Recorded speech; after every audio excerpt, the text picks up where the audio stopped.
I'm Pete Wright. And I'm Andy Nelson. Welcome to The Next Reel. When the movie ends, our conversation begins. Hannibal Rising is over. I thought you would be bigger. I put your face on every bully I've ever hurt. This movie, Andy, I've been mad about this movie for about 4 weeks. This is what you get. This is, I guess, penance, we'll just say, for deciding to watch all of the movies from the series in one weekend, and you just plowed through the lot, and you've been sitting on this one for quite a long time. Quite a long time, yeah. Yeah, I've been simmering on it. Sitting is gentle. Simmering, stewing. What did you... you loved it, right? Oh, my favorite of the bunch. Mm-hmm. This is the one I haven't read. I'd never read the book, hadn't seen the movie. This was the first time, did not know what to expect. And now I've got it. And it's one of the movies I wish I had not watched because it fundamentally breaks so much of what I like about Hannibal Lecter, the character. And I think this movie and the book had the wrong idea around what it purports to do, to unveil and decrypt and decode the origin story of Hannibal Lecter. Well, I want to talk about that a little bit because you enjoy the book Hannibal quite a bit. And as memory serves, that book is where he started introducing more of Hannibal's backstory, as far as his youth, his survival with his sister, and the people who ate her, and kind of introduced him to the fantastic world of cannibalism and all that Spoiler. Fun stuff.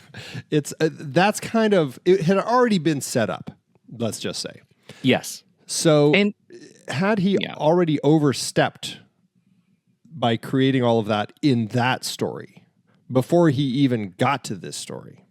Yeah, no, so here's the issue. In this story, I actually think the opening bit of Misha is probably okay, right? It had it been a prologue in another movie, maybe it would have been fine, right?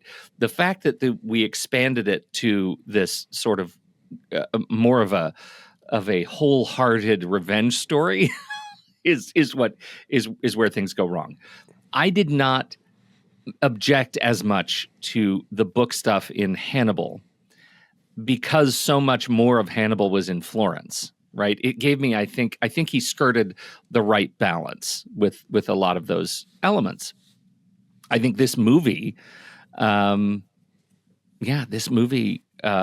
think breaks that trust in the sort of careful balance. I wrote my review and I called it like a careful detente between the past and our present and what we know of this character, because the character to me is the Joker. It is this character where evil exists as something to respond to. Like I don't everything that I've learned about the character so far is that he exists because of nature, because that's who he is. And what this movie sets out to do is say, and the story sets out to do is, he exists because of nurture. He was taught to be this. And I think where the book gets it better, the tone of the book, at least my read on it, is that he responded the way he did to Misha because that's who he was in the first place. And what this movie depicts is he was trained, he was nurtured to be this character. Yeah. And also the mask. Don't get me started on the mask. Was it too soon? We'll have to talk about There's a whole segment coming about the mask. I think that's a big part of it is when you're... Okay, so it's an interesting progression of the Hannibal Lecter character that we've had, right?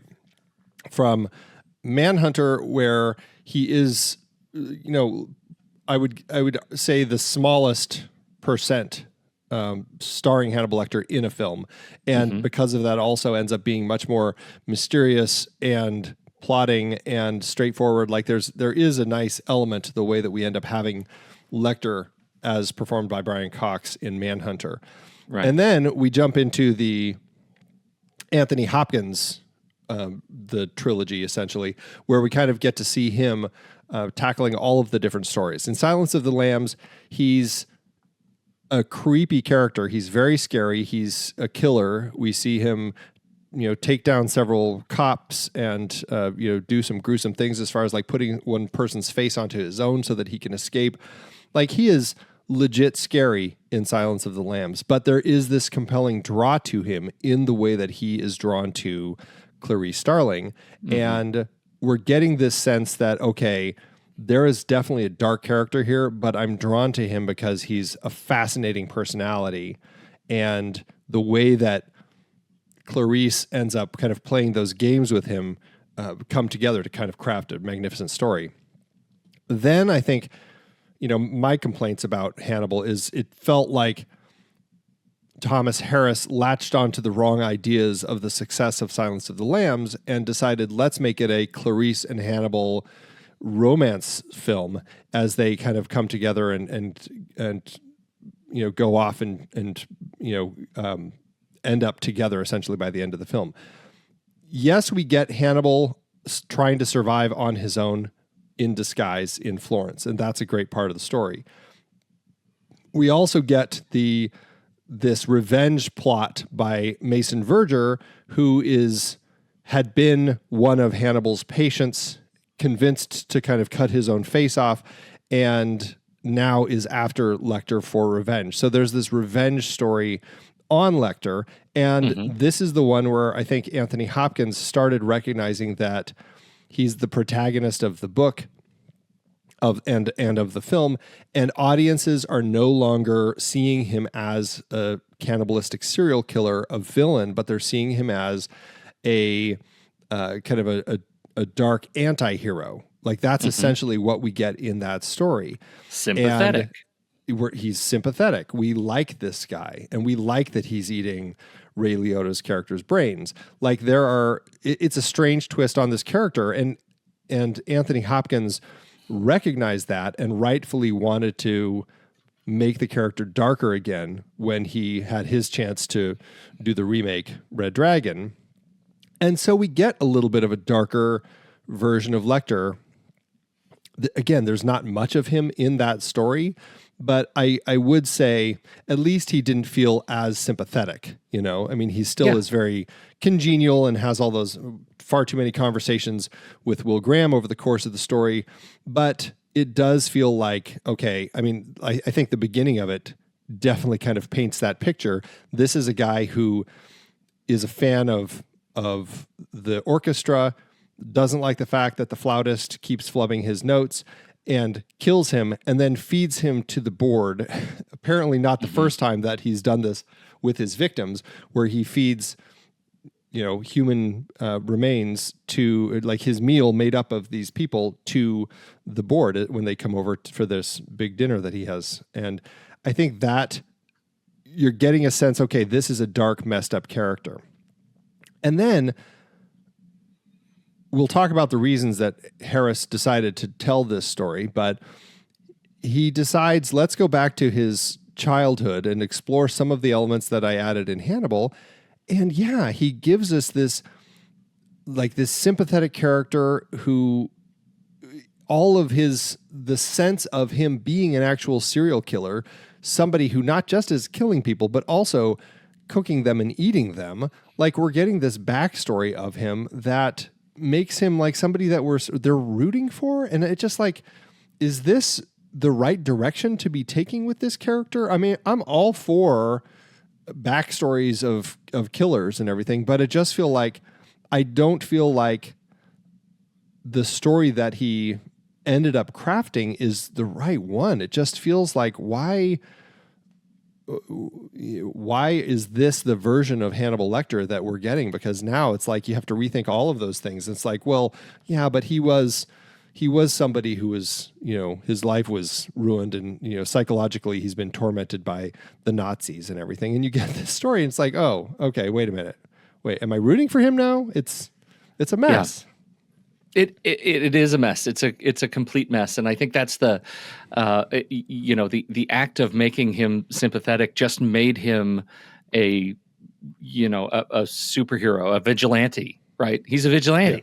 Yeah.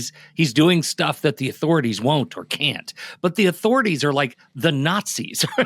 It's like it's just. Well, not once he gets to Paris. Yeah, like that, not once he gets to Paris. Yeah, that's very, very true.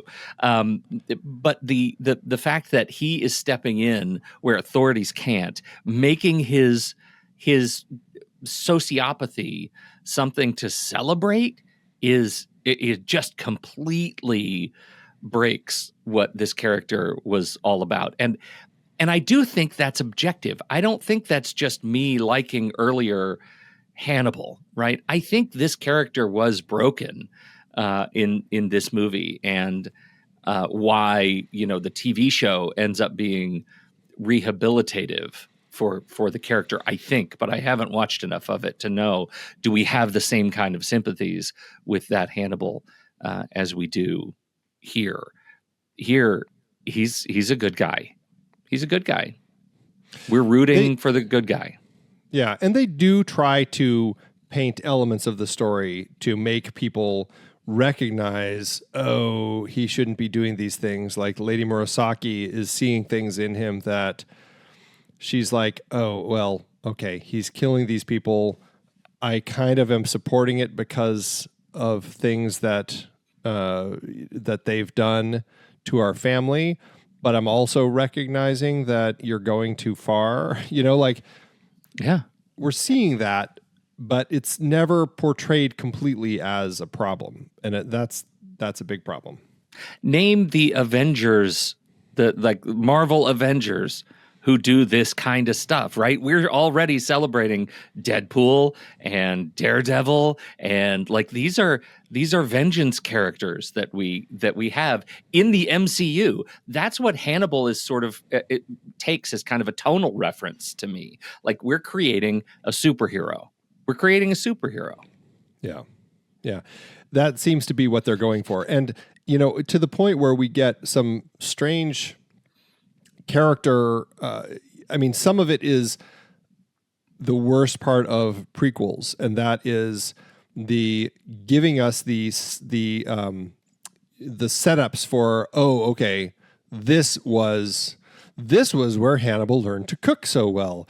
These sorts of things that you always have to get in prequels. It's and they're such eye-rolling things, like watching Han get the dice for the Millennium Falcon, like things like that. You're like, why is there? You don't need to show that for me to understand that I'm seeing the earlier part of this story. And we're getting that with all of this with Hannibal, right? Like his medical training, his weirdly his swordplay, which I guess was something that we never have seen in any of the films, but now we know, aside from everything else, he's also a master swordsman. I guess that's why he's so good with the knife. I don't know. Yeah. But that's another element that we get all of the setup, the required setup for his character beats throughout the film. And I guess that goes to, and we just have to get it out of the way, the ridiculousness of the mask, as if that is a character element in Hannibal that is a requirement for who he is. Because we have this, his uncle had married Lady Murasaki, and in their house, and his uncle is also deceased. In the house, there's a samurai warrior outfit along with all sorts of these interesting different Japanese masks and everything, one of which weirdly looks like the mask that Hannibal has been had put on his face a number of times in Silence of the Lambs and Red Dragon. I don't think he wears one in Hannibal, unless I'm forgetting. Maybe he does when Mason Verger has caught him. Anyway, It's a thing that they've decided, well, we've got to put Hannibal in a mask because it's creepy and the fans love it. And so here we get him putting on this mask that is just like a samurai sort of mask, but it also happens to be designed into the what we know as kind of the Lecter style. It's so ridiculous. It's a prop with a god complex, right? Like, it's just like the prop. This should have been called Hannibal Rising: The Story of the Mask. Like, there's just it's a movie that wants us to care so much about the mask, which ultimately, and I wonder if anybody would think in making this movie, in writing the story, it'll be a wonderful coincidence. It's gonna be a coincidence because that's a style of the masks that were worn. And, I know because I play a lot of Assassin's Creed Shadow, and that's what they wear. And it's a level up kind of a bit that you can get. And I wonder if at any point people thought, like, maybe we can get away with this because we have, Murasaki in here, and it's going to be a cultural tie-in. And won't that be interesting? Because this is his superhero. He's a superhero, and superheroes, a lot of them do wear masks. I wonder, this is me being as generous as I possibly can. And then I have to turn around and slap myself in the face, because the whole thing that makes Hannibal terrifying is that when he is at his worst, he's not wearing a mask. There is no ideological purpose for him to wear a mask at all in this movie. The terror that comes from him is because he is unafraid to do the worst things without obscuring his identity at all. And this movie breaks that too. Yeah, I think that's a great point. The idea of this element that they're trying to create that then they never use again. It's right. Only there just so we have the chance to see it. And it was like, that's not only are you going to introduce it as if it's some core element of Hannibal's being, but then you're going to just completely disregard its use, and it's going to disappear from the film for the rest of the time. It made no sense. It was so dumb.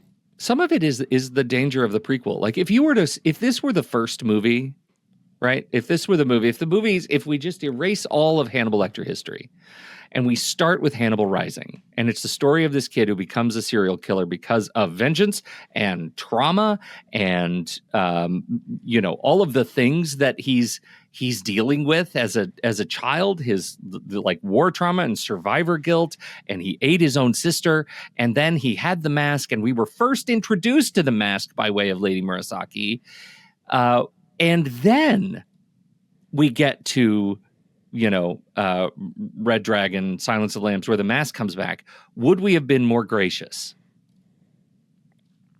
I don't know if we could have been more gracious for those elements. Like, it would have been hard no matter how you slice it. I have a hard time seeing how you could be more gracious with it, just because of the fact that it exists. And every time it's always been portrayed has always been as a tool that law enforcement uses to protect themselves from somebody who eats people. Right. Punitively. Yeah. It's punishment. You put him in this so that he can't get you. Yeah. And yet here, suddenly, it's now shifted, and now it's like, nope, not in this film. In this film, it's a tool that he's going to wear because it looks cool. Like, it really makes no sense. It's like the most illogical element of this story, which has a lot of problems. It is the most illogical element of the story. Great. Yeah. And, this definitely was a period. I think you look at, I'm just trying to think like metatextual as far as why this film and the book, which, were basically kind of created at the same time. And we didn't even mention Thomas Harris wrote the screenplay for this. Mm-hmm. It was this period post 9/11 where I think if you look at stories, there was an increased focus on trauma, psychological scars, loss, violence. Like, you have a lot of these different types of stories that are becoming popular. And it also is the rise of origin stories. Like, we're seeing, like, going back to things, even like completely not horror, but like Batman Begins, Casino Royale, both came out right around this time. Anti-heroes were on the rise. Walter White and Dexter both were examples in TV who people were really enjoying. And also, I think in horror films, you were seeing a lot more backstory development. And so with all of these things, you can see why De Laurentiis and Thomas Harris kind of felt like they needed to give this big character more story. They had to figure out like, what else can we do to expand this story so that audiences get a better handle on who he is. And I gotta say, like, I just don't think that Thomas Harris was able to come up with something. And I think I don't know, for me, I don't think he was able to come up with something that worked. And I think a lot of that for me is the reasons that he came to actually write this story. Yeah, right. Because there's a hostage situation. It's absolutely a hostage situation. Yeah, I mean, De Laurentiis, he and his company had the rights to the Lecter character for films. That was really the issue. They gave up their rights. They gave up their rights willingly for Silence of the Lambs because Manhunter was such a flop. And then after Silence of the Lambs was such a hit, they were like, oh, we're going to just keep doing more of this stuff. And yeah, so he was like, we're going to make another Hannibal movie. And Harris was like, I don't have another thing to do. And he told him in no uncertain terms that we're doing it. And basically, you need to come up with it, or I'm going to get somebody else to do it instead because I have the rights. And I think that's the thing. I think that's so frustrating. Like I'm trying to find his actual words. He said, I say to Thomas, if you don't do the prequel, I will do it with someone else. I don't want to lose the franchise, and the audiences want it. He said, no, I'm sorry. And I said, I will do it with somebody else. And he said, let me think about it. I will come up with an idea. And Harris, actually, he said he did have continuation rights to the character and could have done whatever he wanted to. He had a lot of enthusiasm for a movie, and it was contagious, I suppose. And that's why he did this. Like, they pushed and pushed and pushed, and they said, we're going to do a prequel with or without you. And so he said, okay, fine, let's do it. And yeah, I mean, I guess he got paid to get it done, but at what cost, I have to say. Yeah, I mean, it's funny how the movie is an interpretation of the cycle of violence, and I think the script itself is an interpretation of the cycle of intellectual violence that is on parade in Hollywood, and I think this is the movie where Hannibal Lecter is deflated to nonsense, which is too bad. Yeah, it's very frustrating. What do you think of the director? Do you know much about Peter Weber, who was hired to direct this film? Are you a Weberhead? Webhead, Pete. Webhead. Webhead. Oh, wow. That was like right there. I know, it's right there. On it. Do you know, I saw The Girl with the Pearl Earring. Yeah, and love that one. Yeah, right. What happened? I think that's it. I think that's the only movie that I've seen. Is that what else has he has a small done? filmography. He's made 7 films from 2001 to 2019, and I've only seen Girl with the Pearl Earring, which is the one he did right before this one, which I have now unfortunately also seen. He has done some TV, not a lot of stuff. I'm not exactly sure what he's up to these days, but looks like an interesting filmmaker who certainly is drawn to stories about like kind of documentary work and stuff now. So I can't fathom how we got from The Girl with the Pearl Earring to Hannibal Rising. I think my hunch is the intention was we're going to create something with a sort of narrative grandiosity of Pearl Earring in Hannibal, and it's going to be elegant, and it's going to be powerful, and it's going to be, and it ended up being something that he wanted to do differently than that. He wanted to change, and so we didn't get the stuff that we enjoyed about the previous film, and I think that's too bad. This is where the IP doesn't align with the tonal direction. No, it just feels like such a shift, and I don't know if they just went with it because Girl with the Pearl Earring was good, and it's the sort of, I don't know. To me, it seems like the sort of situation where the filmmakers, or no, the producers hire an up and coming director who's made a good low budget film that has gotten some attention, and they hire them to bring them on board to direct something that's much bigger with a much bigger budget, but in a way where they also know that the producers, can pretty much control them. It's the Marvel model. It's the, you name it, any of these big franchises, that's how they so often do this. They bring these people on who they know that they can essentially control. And so the producers can really kind of manage and get the film that they want. That feels like, sadly, the case here. And that's how we end up with an opening brooding origin myth, right? And the end is a revenge film, and those tones don't interact well together. And once we hit action thriller territory, it feels so weirdly out of context from the little that I know about Peter Weber's choices.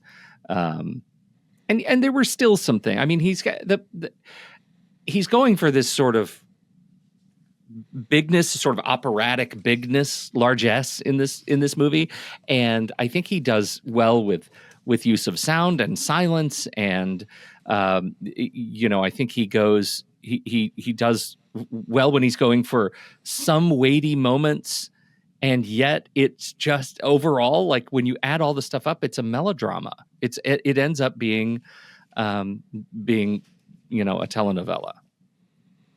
Yeah, it just feels like, I mean, I think you're right. I mean, clearly it's a director who is trying his hand at I think a lot of these situations, these young directors are brought into these situations probably going, ugh, is this what I have to do? Well, I'm going to just do the best I can with it and hope that some people recognize that I was trying to do something a little bigger, a little more grand with it. And I mean, it has its moments, the look, the tone, the style. I mean, there are things in here that I think are interesting. I'll tell you, as a standout bit, we have when Hannibal's doing his surgical training, and we get the transitions back and forth between memories of violence, and I thought that was a really cool exercise in his story to move things forward and remind us where he's been. Like, it was just edited really well. Editor the Valeria Bonelli. I thought that some of those things, from a straight up kind of cinematic perspective, hit me just right. Yeah, and I think that there are elements. I mean, you're shooting over in the area around Prague, and you're able to kind of capture some real beautiful countryside and some just nature and the forests and everything. Like, there are some really stunning shots that we end up capturing through here. Like the sequence when he captures one of the men who had been involved, when there were soldiers who had held him and his sister hostage and ended up eating his sister. He's holding him like out in the forest is where he takes him, and with a rope and everything like that. It's beautifully shot. Like, that scene is well crafted, well put together. Like, I like the way that it all plays out. Like, we're getting that. Like, there's nothing at fault with the production style of this film. I think that's something that you really see. I definitely remember that with Girl with the Pearl Earring, is Weber crafted a sense of creating that world where I felt it was real authentic. You could feel kind of the dirt in that period of, I can't remember the story, 1300s or whenever it was. Like, you really feel that, and you could feel that here, where you're getting a sense of the time and place. It's just the story that he's stuck with having to tell that Thomas Harris wrote, and I think that's the difficulty. Yeah, it's so. Just a last comment on, and maybe this goes to our dear Gaspard Ulliel, R.I.P. The performance. I think one of the things that gets lost here is we don't get to see we get to see how Hannibal turns into a monster by way of training, but we don't really get to see his as clearly his intellectual development, I think, in a way that makes him sophisticated beyond his years. He just is that already. And I almost wonder if that's where the movie and the story could have spent more time, and maybe the book does, I don't know, spent more time, showing us his, his growth as a human being, and less time on the revenge story. Like, I'd be more interested in his psychological development than this movie seemed interested in telling me. Yeah, I don't think that it was interested in really kind of exploring much more. And you bring up a point that I wanted to just emphasize, just as far as like, as far as we're talking about Hannibal and this story about this serial killer as he's learning his craft, learning his trade, starting to figure out, I'm going to eat the rude, like when he goes after the guy who offends his aunt. And I'm just like, okay, we're getting all of this set up. But it also plays in exactly the worst way to the trope of this type of story. It's like, okay, he's a bad guy, but there has to be a worse guy. And so you've got these, I don't know, I guess they were also like Lithuanian soldiers who switched sides to work with the Nazis so that they could make more money, and they became thieves and all this stuff. But then when we get to them later in life, it turns out, okay, they really are worse guys, because as it turns out, you have Rhys Ifans' Brutus character, who's, I don't know, is like he's kidnapping women and creating like canal brothels. Is that what he's doing? I couldn't quite figure out what he's doing, but it seemed like that's essentially the crux of it. And I'm like, okay, so they're basically making him the worst because he's kidnapping people and using these women as prostitutes. That's exactly. And I think what's interesting about when you look at Hannibal in the prior movies, he was bad, and also there was another bad. Like, one of the cognitive challenges that you have as an audience member is trying to wrestle with who's like, oh my God, these guys are on the same level. Like, they're both doing horrible things. And the difference between Hannibal and the other is this whole story of transformation. I'm going to turn into a butterfly. I'm going to turn into a dragon. I'm going to turn into a beautiful, beautiful thing. And this movie, I'm coming to this right now, like, what a missed opportunity to show Hannibal going through that exact transformation. Like, as a sociopath, what is his metamorphosis story? And this movie is so practical in its approach to bad thing equals revenge that I don't think we get any sense of Hannibal's transformation himself. And wouldn't that have been an interesting prequel to see his story and then be able to map it in hindsight, with the benefit of hindsight, on these other stories to demonstrate why he's so good at talking about Buffalo Bill and the Tooth Fairy? Like, because he was that guy. That's what this story should have been, and we don't have any of it. Yeah, like, have him get Brutus on the couch. Yeah. Talk about your issues. There's something more that could have been done there, that just take the revenge out of it, or find a better way to go about it, so it really kind of portrays the dark side of Lecter, because we just don't really get the dark side, other than that he's angry and he's going to take revenge no matter what. Even though Lady Murasaki is like, don't do it. Like, she's seen what he can do. She's seen him, the results of him killing the butcher. And she's helped him. She took the butcher's head and put it on the pike just so that Lecter could be freed. Like, she's become part of the crimes, essentially. But she's also said, just tell the cop.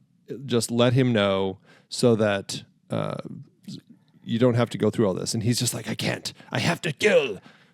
The first thing that you texted me, I was actually I knew when you watched the movie because you texted me right away, and I was waiting for the text, and I was kind of in my head gaming. What is the first thing Andy's going to say? And what you said was not what I expected. Okay. It was, what is Gong Li doing in this movie? Yeah. And I'd like to ask, did you figure it out? Money. She needs money. She's I don't think she has the stunt woman background that Michelle Yeoh has, and so I think it's been harder for Gong Li to make a presence in Hollywood, unfortunately. I think that she's stunning. We have talked about her in a number of films, notably when we did our series on Zhang Yimou and his films and everything, but largely she just has not done much. She hasn't had as many opportunities, I should say, over here.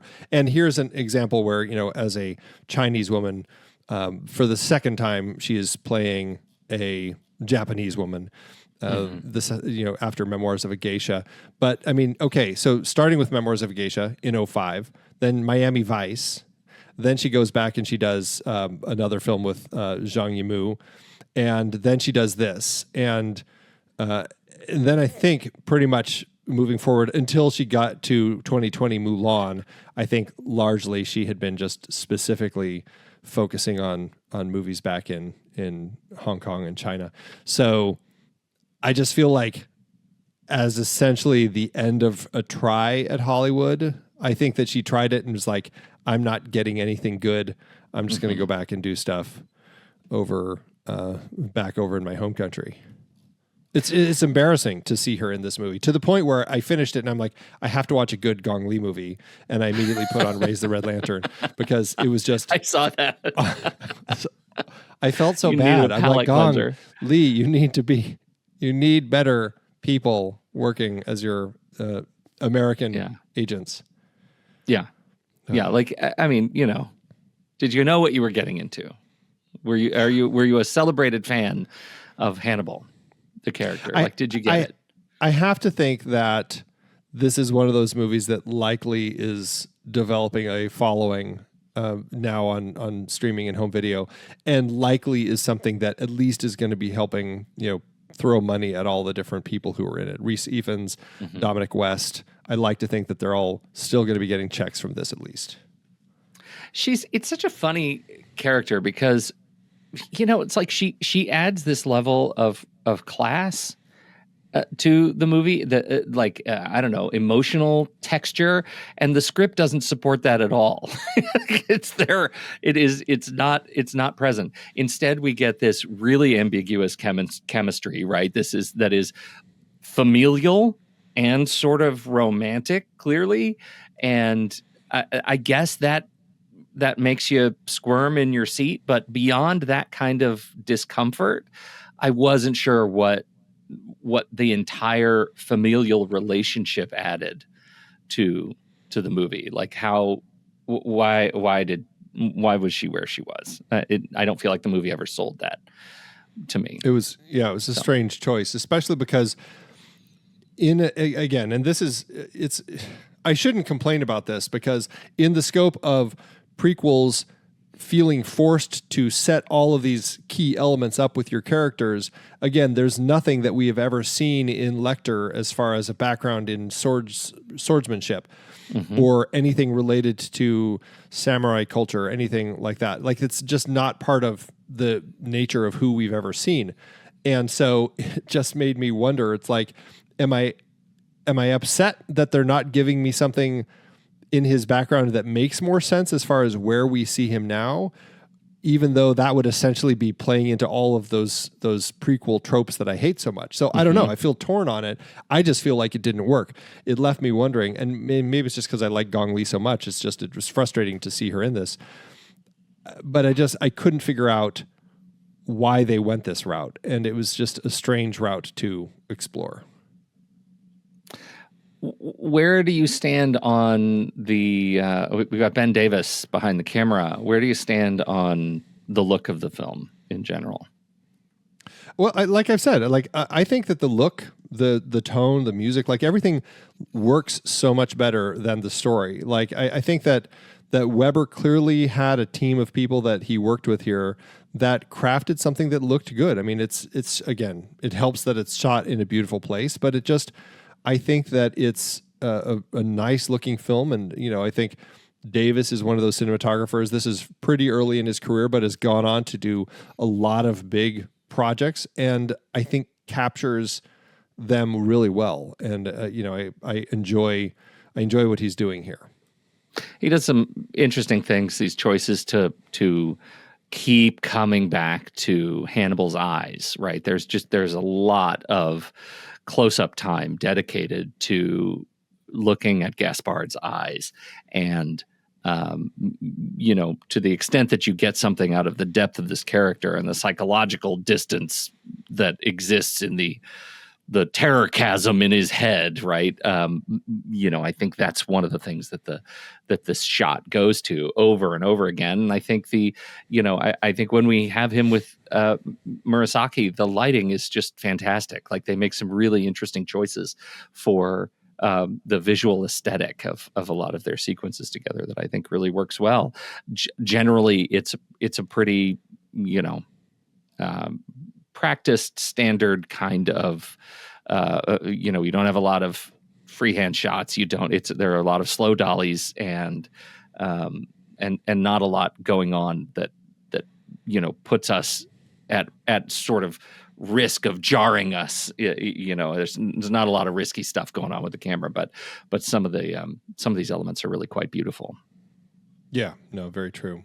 You mentioned the looks of, like, with Hannibal's eyes and everything, and you mentioned Gaspard Ulliel, but I mean, considering this is kind of the Hannibal Lecter series, I think we owe it to talk a little bit more about him and as far as what he's bringing to the table as our protagonist. Primarily, we also have a young Hannibal Lecter. Aaron Thomas plays him, but I mean, what do you think of Gaspard? Is there anything that he's bringing to the character that you can say, I can see this as the kid who would grow into either Brian Cox or Anthony Hopkins?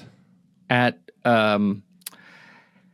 no point was I able to say that.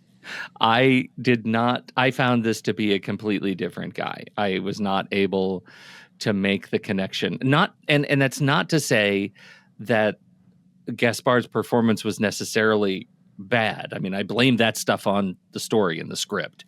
I think he did a fine job for what he was given. I do not think he was right for the part. And I don't think he looked right for the part.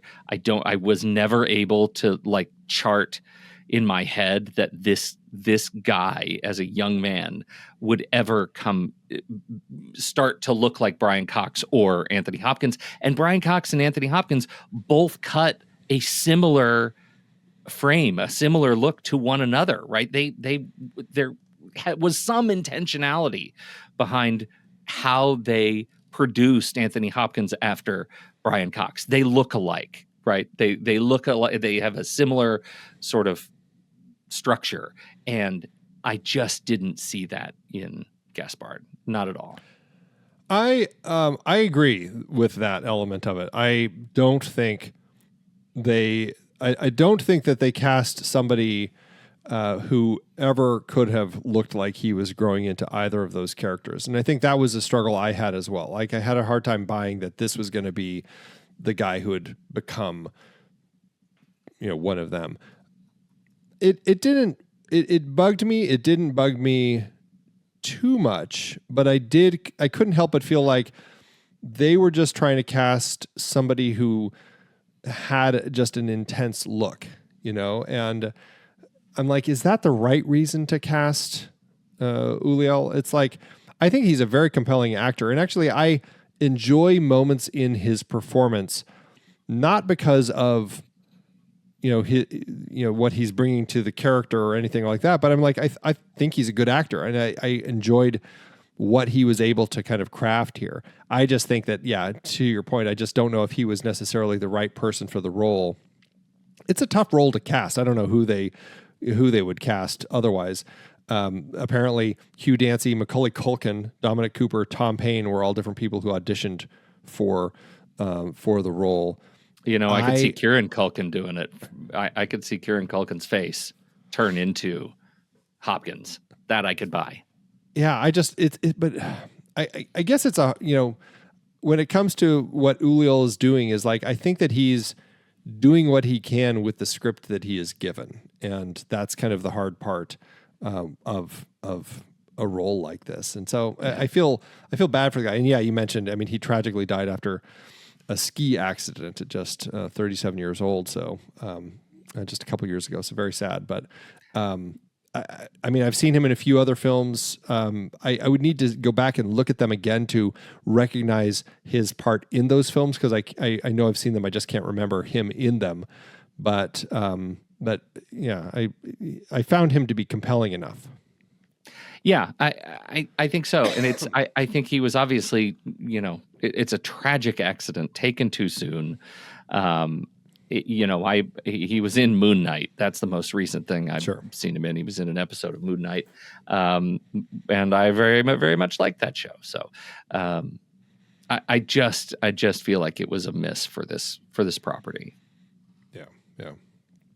And Dominic West, he's our other, Dominic West and Rhys Ifans. I don't know. Do you have any much to say about either of them? Our inspector and then the head of the band that. Did you buy Dominic West? Misha.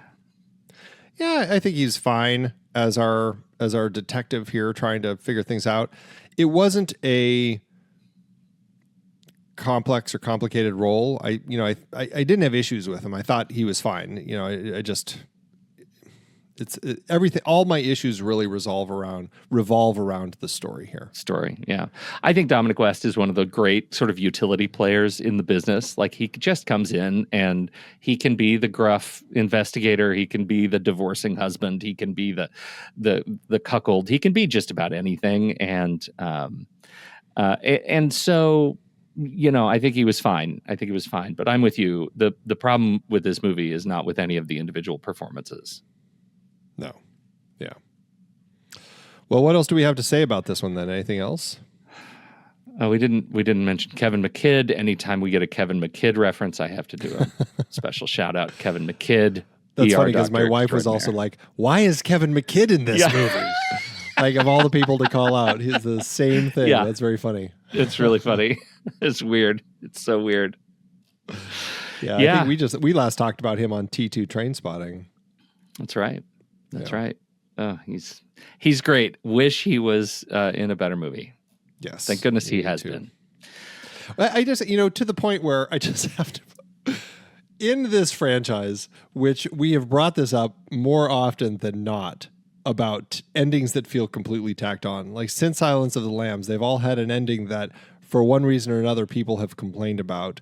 This film ends with, so Hannibal escapes from the flames of this houseboat that he is blown up in the canal. And then we get this final scene of him hunting down the last member of this group who has moved to Canada and is running like a little convenience store, basically. And the guy comes into the room, and that's kind of it. And then he sees Hannibal, and then it cuts to Hannibal driving away, and that's the end of the movie. It was so anticlimactic to the point where I'm like, why did we even need this? I mean, all it's there for is just simply plot, just to show he actually does go over there. But I'm like, there's nothing intriguing that happens. It's the most flat way to kind of give us an ending. And I've had issues with a lot of the endings, notably in Hannibal when Red Dragon, when they felt required to set up that ending, setting up that Clarice was coming to show up now and talk to Hannibal. This one just felt like it was the most boring way that they could have crafted an ending to this story. What they should have done is have him not in Canada. They'd have to be in the United States, probably somewhere in Maryland. And he's obviously no longer a Nazi traitor. He's now a school teacher, and he's teaching an 8th grade class.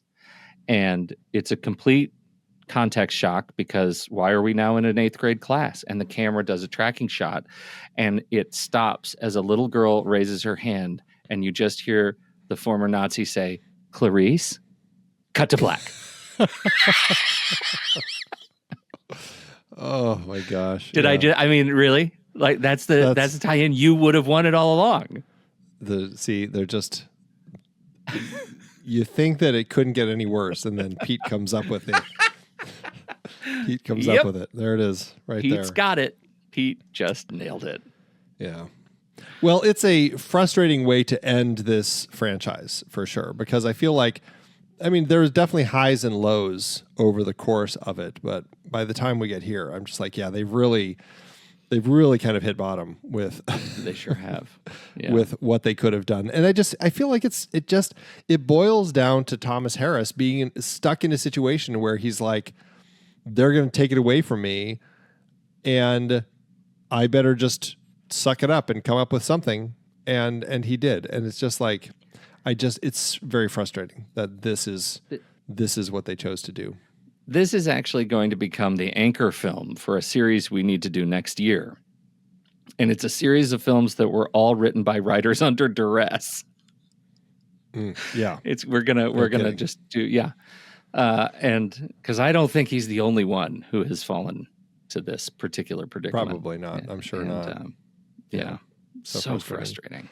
I'm trying to think, what other elements did they show that were tropes of Lecter as far as his backstory? I feel like dogs. We have him. He's great at angry dogs. He knows how to take care of angry dogs. Also, the lie detector test. He's so cool and collected that he can keep his pulse exactly where it needs to be and never make a budge on a lie detector test. What else?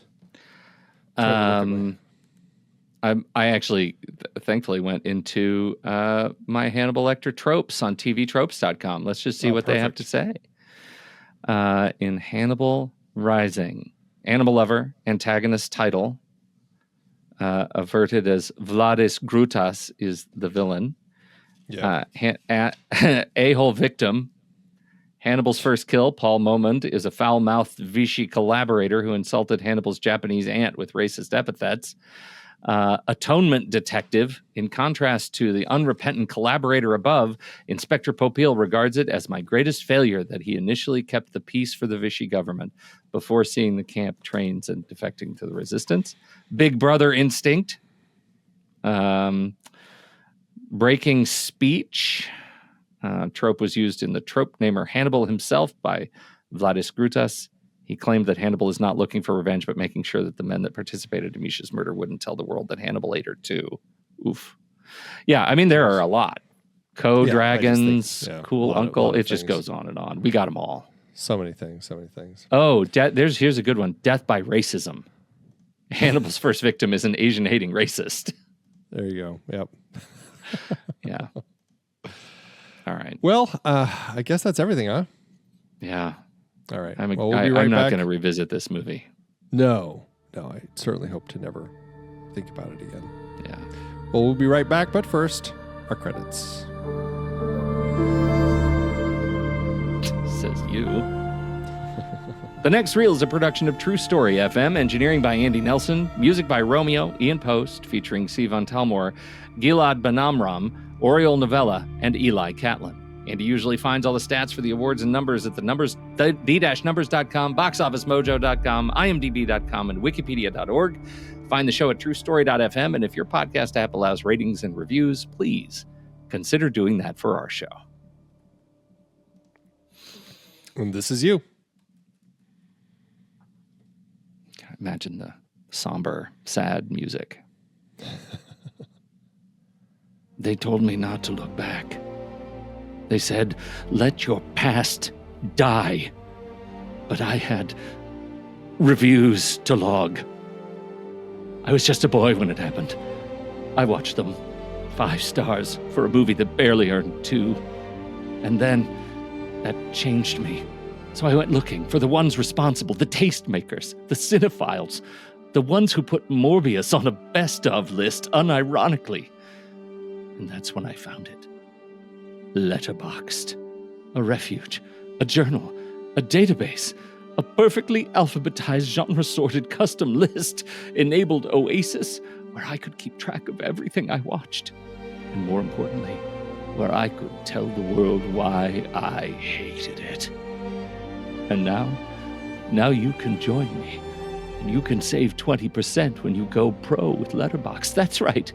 Whether you're signing up or renewing your sacred subscription, just go to thenextreel.com/letterboxd or use the code NEXTREEL at checkout. Because some people just watch movies, but we remember.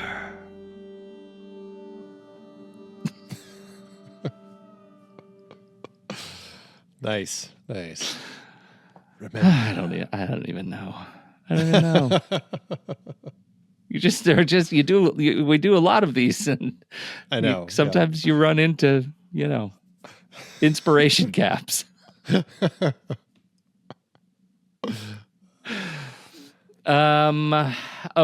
Letterboxd award season. How to do an award season, Andy? About as well as you would expect. It was nominated for 2, and they were both Razzies. Oh, we love the Razzies. That's right. It was nominated for Worst Prequel or Sequel, but lost to the film Daddy Day Camp. And it was nominated for Worst Excuse for a Horror Movie, but lost to I Know Who Killed Me. Mm. Okay.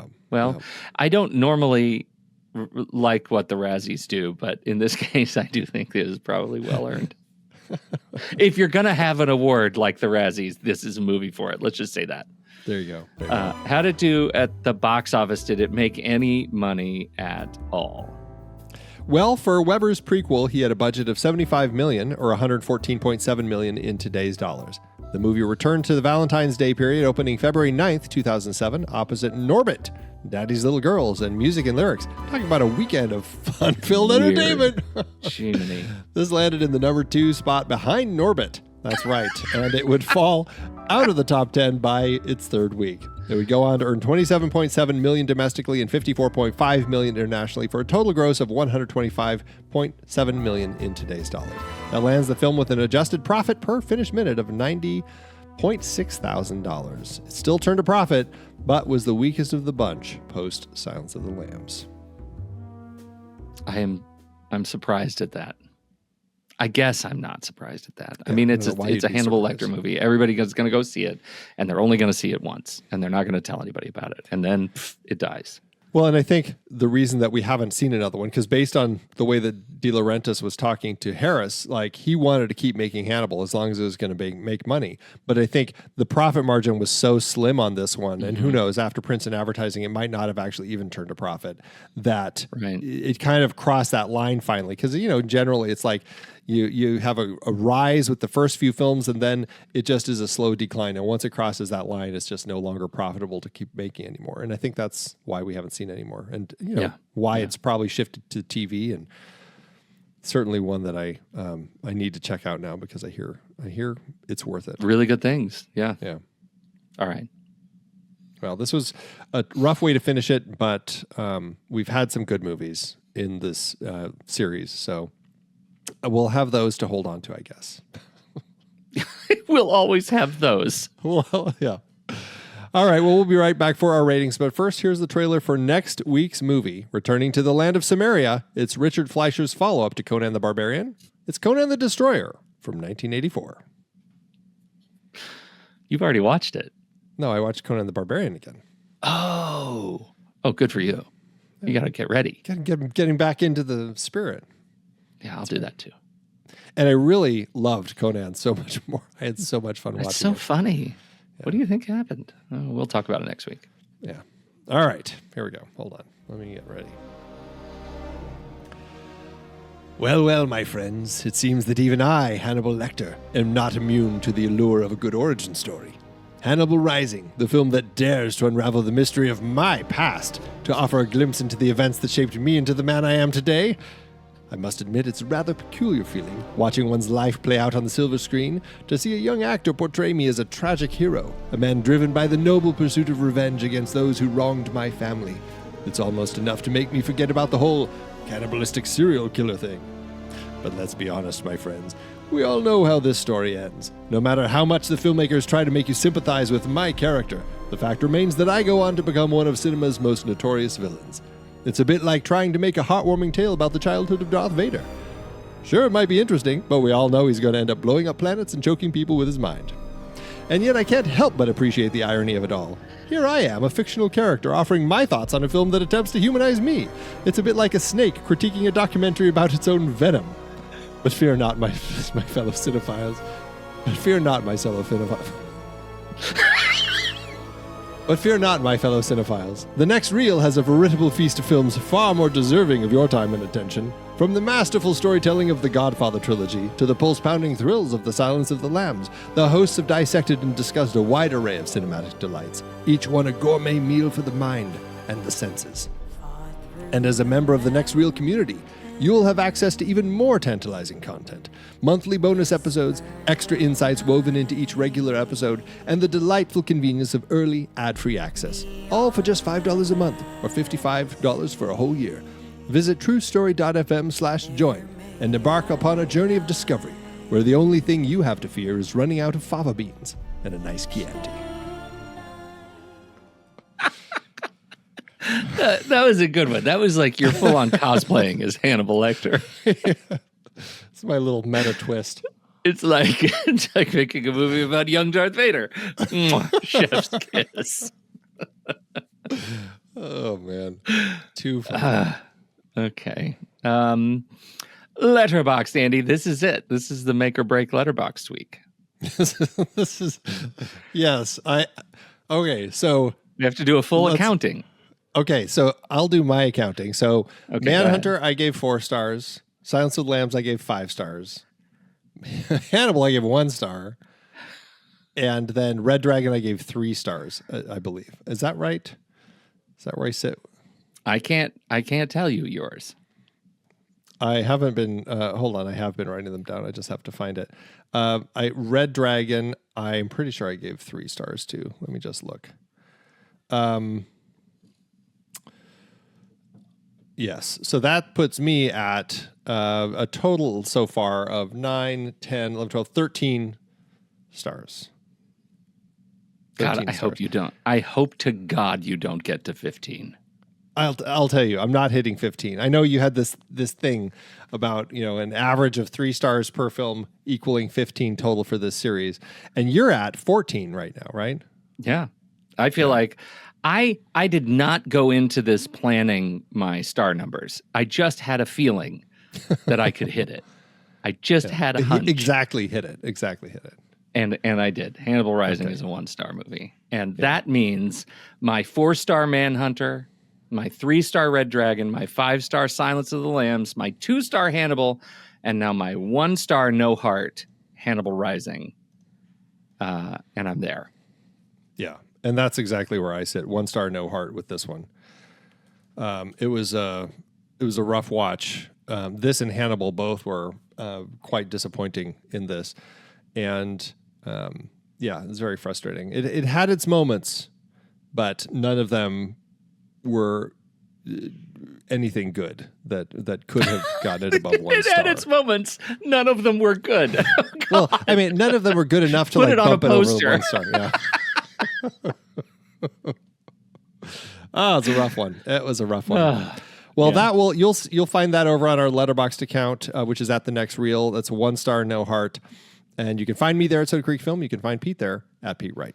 So what did you think about Hannibal Rising? We'd love to hear your thoughts. Hop into the Show Talk channel over in our Discord community, where we will be talking about the movie this week. When the movie ends, our conversation begins.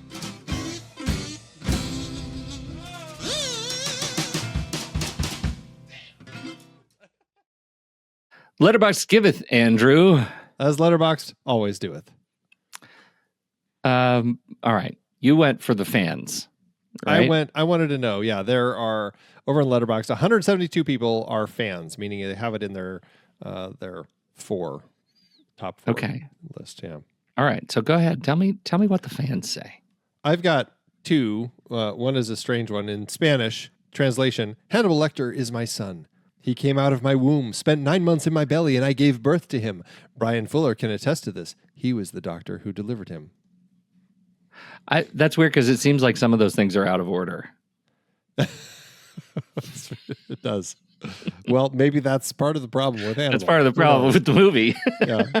The other one, though, that I wanted to go to is Annie, another 5 star, which I appreciate this one. This is not good movie, but I think about it at least 3 times a day. Best experienced when delirious from fever and only barely conscious. That's really good. Okay, so I made a comment about that they made him a superhero. Correct. And so I have a review that addresses exactly that. And I think it's an astute review. It's a 2.5 stars from next real family member, Ray Delancey, who says only this. Hannibal Lecter has the same origin story as Magneto. Who knew? He's dead on. So for those who get the Magneto play, I doff my hat to you because that's absolutely the thing I should have said. It's much more Magneto than, Deadpool. So funny. So true. So funny. Thanks, Letterboxd.